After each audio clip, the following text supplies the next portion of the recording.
هو أنتِ فاكرة إنِّك لو بذلتِ كل طاقتِك ومجهودِك في البيت ونسيتِ نَفْسِك هيقولوا لِك برافو؟ والّا لمّا هتتعبي وتُقعي حد هييجي يقول لِك كتّر خيرِك ضحيتِ بنَفْسِك عشاننا؟ والّا لاحظتِ إن كل ما بتتعبي أكتر وتضحّي أكتر الكل بيتعوّد؟ النهارده أنا مش جاية أكلّمِك عن الأنانية ولا عن إنِّك تحُطّي نَفْسِك قبل الكل، مش جاية أقول لِك قولي أنا وما بعد الطوفان زي ما بيقولوا. النهارده هاكلمِك عن الست اللي بتعمل كل اللي تقدر عليه بكل حُب، بتضحّي بصحتها، بتضحّي براحتها وسعادتها عشان غيرها، بس نسيت إن هي كمان ليها حق. يعني كلامي عنِّك أنتِ وعن أغلبنا كستات، ربنا ميّزنا بالعطاء، ولكن ساعات بنُقع في الفخ. يا أهلًا وسهلًا بيكم يا حبيبات القلب ويا رفيقات الدرب. يمكن وأنتِ بتسمعي الكلام ده افتكرتِ مواقف كتير عدِّت عليكِ. وعدّيتيها على إنها طبيعي، بس خلّينا نبدأ من نقطة مهمة أوي، لإنها أصل المشكلة كلّها. إيه الفرق بين التضحية وإنِّك تلغي نَفْسِك؟ التضحية اختيار، إنّما إنِّك تلغي نَفْسِك دي حاجة غصب عنِّك من غير ما تحسّي، ولمّا تتعوّدي تلغي نَفْسِك بيتحوّل لتعب وفقدان للشغف، وأحيانًا غضب مكبوت أو عصبية زايدة. وعشان تعرفي إن أنتِ مضحية بطريقة صحيحة والّا نسيتِ نَفْسِك، لازم تسألي نفسِك سؤال مهم أوي، لو الدور اتعكس، هل اللي أنا باعمله ده هيبقى مقبول؟ لو الإجابة لأ، يبقى في حاجة محتاجة تتغير. السؤال ده هيطلعِك من دور الست اللي متعودة تستحمل ويحطِّك للحظات في مكان الشخص التاني. تخيلي نفسِك أنتِ الطرف اللي بيستقبل مش اللي بيقدم. تعالي أقول لِك أمثلة، مثلًا شغل البيت، أنتِ بتعملي كل حاجة ومش بتشتكي.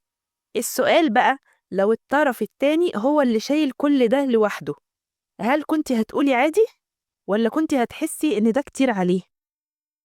لو كنتِ هتحسي إنه كتير يبقى اللي بتعمليه كتير فعلًا عليكِ.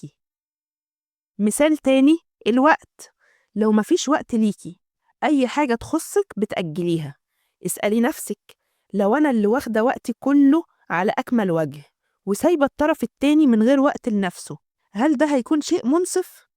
لو إجابتِك لأ، وأكيد هي لأ طبعًا، يبقى محتاجة تراجعي تنظيم وقتِك، محتاجة توازني بين واجباتِك واحتياجاتِك. وتعالي يا ستي أقول لِك مثال كمان، عشان بس تعرفي إحنا قد إيه بنقصّر في حق نفسنا. أنتِ طول الوقت بتعملي مهام وبتبذلي مجهود وما فيش شكر ولا تقدير. السؤال هنا، لو حد عمل كل ده عشاني وكان رد فعلي إني أسكت، هل ده شيء طبيعي؟ لو شايفة إنه لأ، يبقى ده معناه تهميش لنفسِك. بكده بكل الأسئلة دي أنتِ بتصحّحي فكرة إنِّك طول الوقت مرهقة وتعبانة عشان هو ده المفروض. لأ، ما فيش حاجة مفروضة، أنتِ محتاجة ترجعي خطوة لورا وتبدئي توزني الأمور من جديد، مش بثورة ولا بخناقة خلّي بالِك. أنتِ ممكن تعملي ده بطلب مساعدة أو بإنِّك تغيّري في توزيع الأدوار بطريقة بسيطة.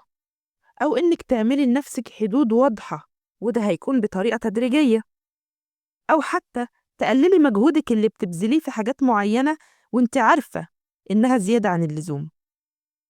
ولمّا نعرف إن في فرق بين التضحية وبين إنِّك تلغي نفسِك وتهمّشيها، فيظهر لنا سؤال طبيعي جدًا، هو ليه ستات كتير أصلًا بتيجي على نفسها، بتحط نفسها آخر القايمة؟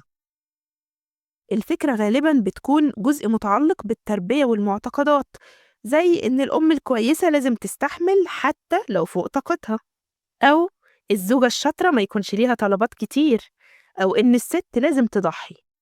وجزء تاني من الفكرة دي متعلق بنقص الوعي، نقص وعينا عن دور المرأة الحقيقي وإيه هي واجباتها شرعًا وإيه هي حقوقها وأولوياتها. ولمّا تفهمي كويس إن الموضوع مش ضعف ولا قلة تقدير للذات، هتبدئي تفهمي إنِّك مش مكنة شغّالة طول الوقت، ولو المكنة دي احتاجت ترتاح شوية أو احتاجت شحن أو صيانة يبقى كده في خلل. بالعكس، أنتِ محتاجة ترتاحي، محتاجة وقت لنفسِك، محتاجة تمارسي هوايات، محتاجة تصلّي بهدوء وخشوع وتاخدي وقتِك بدون استعجال، محتاجة تتدبّري القرآن وتتأمّلي وتشوفي الدنيا. وبرغم كده أول ما الست تحاول تهتم بنفسها بتحصل حاجة معروفة قوي، تبدأ تحس بالذنب. ليه تحسي بالذنب؟ بالعكس، اهتمامك بنفسك هيخليكي أهدى وتبطلي عصبية ونفسيتك ترتاح وتعرفي تسمعي أولادك بذهن صافي، وده اللي هم محتاجينه فعلا. مش معنى كده إنك تأثري في بيتك أو تكوني مهملة، لكن مش لازم تكوني مستنزفة طول الوقت، مش لازم تكوني مثالية قوي، لأن عمر ما حد هيكون مثالي مهما حاول. ويا ريت الموضوع هيقف عندك وخلاص، انتي ناسية إن في عيون صغيرة بتراقبك طول الوقت. الطفل اللي شايف أمه على طول منهكة هيتعلم إن ده الطبيعي، وخصوصا البنات اللي انتي مثل ليهم، هيتعلموا منين تقدير الذات. اعملي حاجة لنفسك قدامهم وقولي لهم إنك محتاجة ترتاحي شوية. قدري نفسك، وممكن كمان تشركيهم معاكي أو تشغليهم بأنشطة. الحقيقة إن اللي بيشوفوا أولادك هو اللي هيتزرع جواهم، عشان كده ما ينفعش تفضلي شايلة كل ده جواكي وساكتة ومستنية حد يجي يحس بيكي. لو ما اتكلمتيش محدش هيحس ببساطة. اتكلمي بوضوح من غير شكوى، عبري عن احتياجاتك من غير لوم ولا عتاب ولا شكاوي. مثلا أنا محتاجة مساعدة في كذا، لكن ما تقوليش أنا شايلة كل حاجة لوحدي ومحدش بيساعدني. رد فعل اللي قدامك هيختلف أكيد. وفي حاجة كمان، إحنا دايما بننصح بالتغافل وبنقول إن التغافل حاجة كويسة ومريحة، بس ده لو خطأ غير مقصود، حاجة مش مؤثرة أو عابرة. لكن لو حاجة بتضايقك واتكررت كتير جدا وكل مرة بتعدي وتكتمي جواكي، أكيد هتتعبي. حاولي تعبري وتحلي المشكلة. لما بقولك نفسك أولوية مش معناها إنك مركز الكون، الأولوية معناها توازن ذكي مش أنانية. يعني ما تبقيش آخر واحدة دايما. قبل ما توافقي على أي حاجة اسألي نفسك، هل أنا موافقة فعلا وعندي طاقة للعمل ده، ولا بضغط على نفسي؟ وده ما يمنعش إن في بعض الحالات والمواقف ممكن نضغط نفسنا شوية، بس بالعقل وحسب الضغط ده هيكون لمين وليه. يعني لو هنعمل عمل يرضي ربنا حتى لو تقيل علينا، لو مثلا بر الوالدين أو حاجة لزوجك أو أولادك كده يعني، بس المهم تبقي فاهمة إنك بتعملي ده ليه، وتكوني راضية عن السبب ومقتنعة بيه، وما بتجيش على نفسك. مش بتجبري نفسك بس عشان محدش يزعل منك. والمفاجأة بجد إنك لما تحطي نفسك في مكانها الصح هتلاقي التوازن بدأ يظهر في كل حاجة حواليكي، لأن البيت مش محتاج ست خارقة، لكن محتاج بجد ست حاضرة مش مستهلكة. حضورك الحقيقي هو اللي هيعمل الفرق ليكي ولكل اللي حواليكي.